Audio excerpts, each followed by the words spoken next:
Bonjour, bonjour les enfants, c'est la maîtresse Sarah. Je suis ravie de vous retrouver. Nous sommes aujourd'hui le lundi 11 mai et nous allons faire une séance de lecture-compréhension l'après-midi de Pandora Vermicelle. J'espère que vous avez aimé l'histoire et que vous avez bien répondu aux questions. C'est parti. L'après-midi de Pandora Vermicelle. Aujourd'hui, il pleut sur Paris.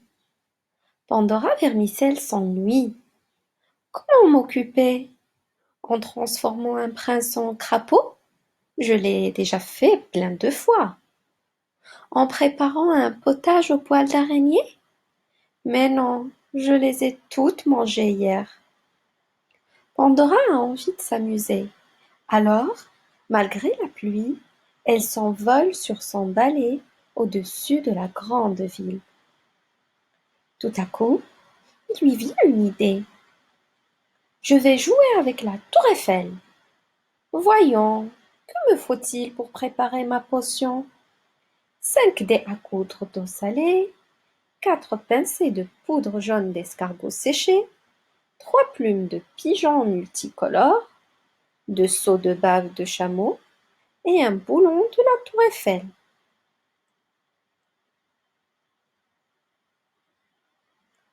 Aussitôt, Pandora se lance à la recherche de tous ces ingrédients. Le plus difficile, c'est trouver un chameau à Paris. Pourtant, quelques minutes plus tard, Mademoiselle Vermicelle est penchée sur sa grosse marmite jaune et murmure la formule magique. Schnoups la gazelle et Roudoudou le rhinocéros, Piccadilly, Turlututu et Shabada. Puis, elle compte jusqu'à 3 et voit apparaître une énorme girafe à la place de la tour Eiffel. Pandora ne comprend pas. Mais que s'est-il passé? Je voulais juste la faire disparaître, moi. Une histoire de Julie Rostillon, l'après-midi de Pandora Vermicelle, édition Nathan. Je refais une deuxième lecture et cette fois, lisez en même temps que moi les enfants.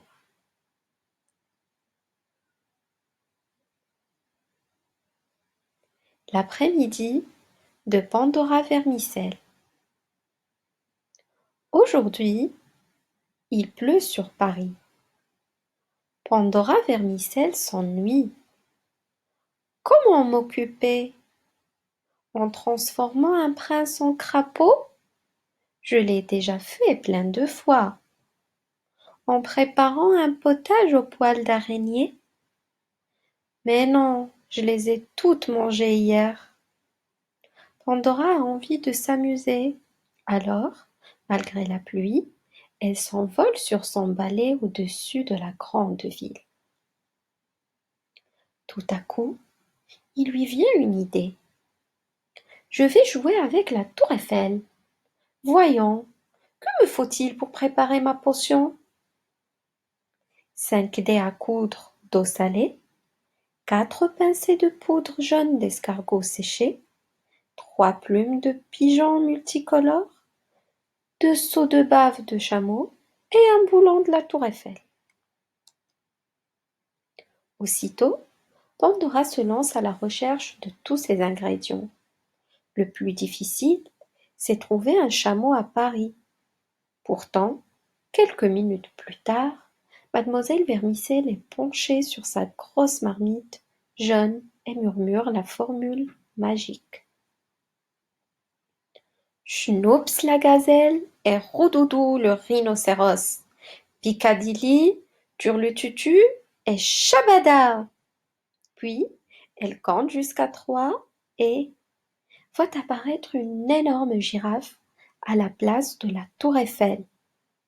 Pandora ne comprend pas. Mais que s'est-il passé? Je voulais juste la faire disparaître, moi. Julie Rostillon, l'après-midi de Pandora Vermicelle, édition Nathan. Voilà, maintenant nous allons répondre aux questions de compréhension. Première question. Quel est le personnage principal de cette histoire? Et je suis sûre que vous avez tous la bonne réponse. Le personnage principal de cette histoire est bien évidemment Pandora Vermicelle.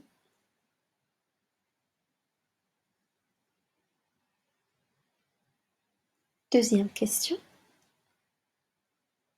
Où se déroule cette histoire?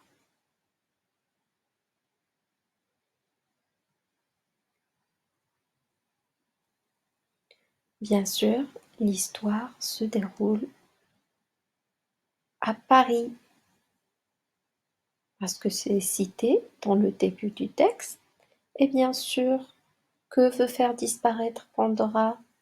La tour Eiffel, qui se trouve à Paris, bien évidemment. Et vous savez où se trouve Paris, les enfants? Dans quel pays se trouve Paris? Paris se trouve en France. Bravo. Allez, troisième question. Qui est Pandora? C'est une simple petite fille? Non, Pandora est une sorcière. Bien sûr. Comment on sait que c'est une sorcière? Parce qu'elle prépare des potions magiques. Parce qu'elle vole sur son balai.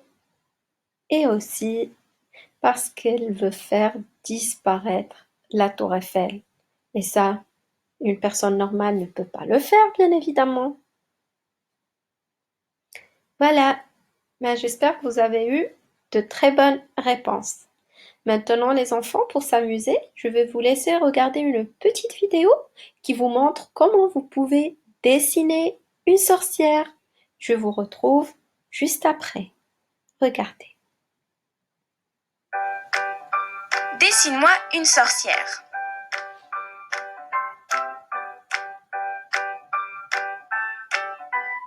Pour dessiner une sorcière, ce n'est pas difficile. Commence d'abord par dessiner sa tête en forme d'ovale.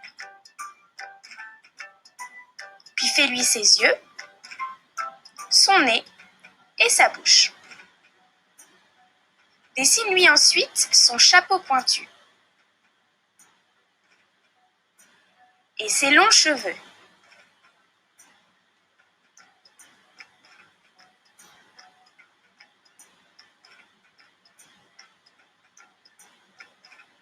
Puis fais-lui le col de son manteau,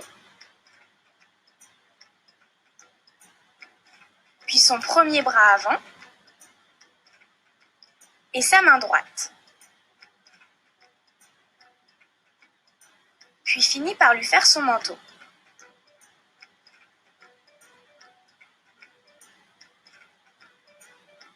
Dessine-lui son deuxième bras et sa main gauche.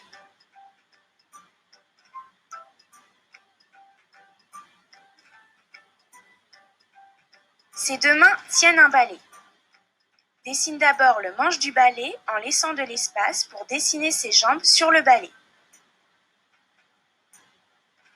Puis fais le bout du balai et la paille. Fais-lui maintenant ses jambes sur le balai avec des rayures. Puis fais-lui des bottes.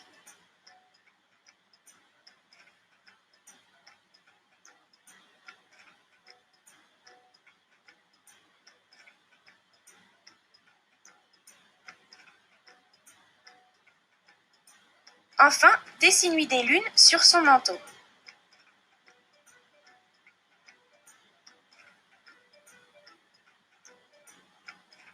Maintenant, tu peux colorier ta sorcière.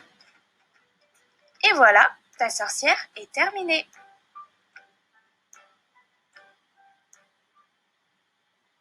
Voilà les enfants, j'espère que vous avez aimé la vidéo et que vous allez nous dessiner de belles sorcières. Allez, je vous dis à très bientôt. Au revoir les enfants.